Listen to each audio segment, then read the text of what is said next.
నా పేరు రొన్నాంజిరెడ్డి, వైఎస్ఆర్ కాంగ్రెస్ పార్టీ రాష్ట్ర ప్రధాన కార్యదర్శి, ఇంటలెక్చువల్ వింగ్. నేను ఈరోజు మావిగన్ గురించి మాట్లాడదలుచుకున్నాను.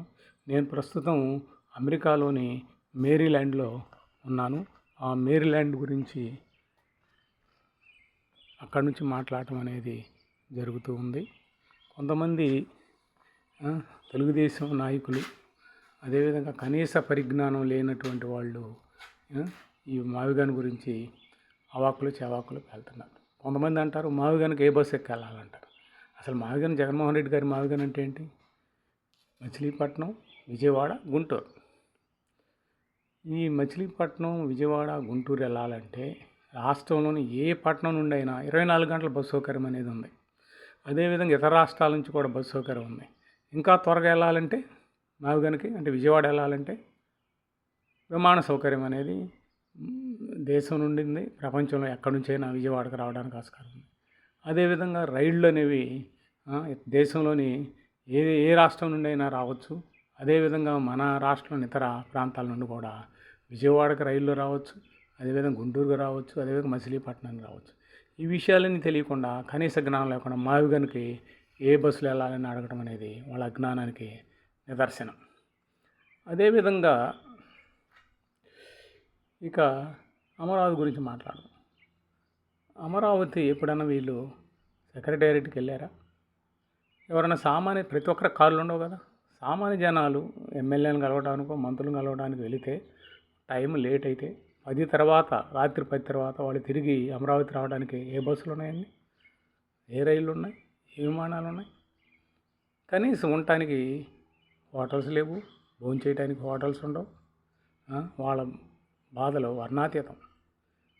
వీళ్ళ అమరావతి గురించి మాట్లాడేది.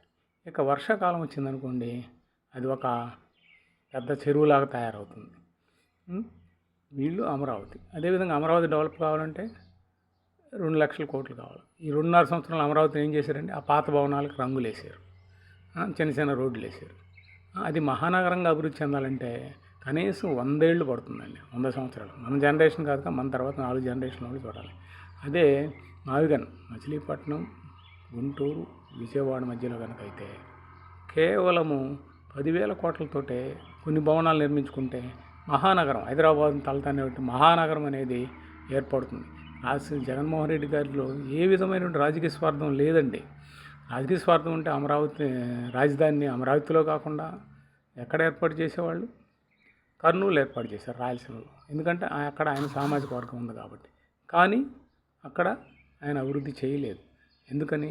ఇప్పుడు మావిగన్ చూసుకోండి, మచిలీపట్నం, విజయవాడ, గుంటూరులో ఏ సామాజిక వర్గం వాళ్ళు ఎక్కువ ఉన్నారండి? చంద్రబాబు నాయుడు సామాజిక వర్గం వాళ్ళు ఉన్నారు. అదేవిధంగా పవన్ కళ్యాణ్ గారి సామాజిక వర్గం వాళ్ళు ఉన్నారు. జగన్మోహన్ రెడ్డి సామాజిక వర్గం వాళ్ళు చాలా తక్కువ, 1%, 2% ఉంటారు. కానీ ఆయన ఏ స్వార్థం లేకుండా కేవలం అభివృద్ధి చెందాలి. కేవలం అమరావతి అంటే 29 గ్రామాలకు మాత్రమే కాకుండా ఈ మావిగన్ అంటే 32 నియోజకవర్గాలు అభివృద్ధి చెందుతాయి. అంటే 110 కిలోమీటర్ల జాతీయ రహదారి ఉంది కాబట్టి అక్కడ ఉన్నటువంటి భూముల రేట్లు పెరుగుతాయి, అదేవిధంగా స్థలాల రేట్లు పెరుగుతాయి.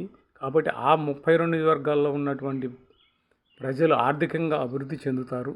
వాటిని అనుసంధానంగా ఉన్నటువంటి ఇతర ప్రాంతాల వాళ్ళు కూడా అభివృద్ధి చెందుతారు అనేటువంటి అదేవిధంగా త్వరగా రాజధాని 10 ఏళ్లలోనే మహారాజధానిగా తయారు చేసుకోవచ్చని మావిగన్ని రాజధానిగా చేయమని అడిగితే దాని మీద వీళ్ళు విమర్శలు చేయడం సిగ్గుచేటు. ఆ ప్రాంతంలో ఉన్న తెలుగుదేశం, జనసేన అభిమానులు కూడా ఆలోచిస్తున్నారు.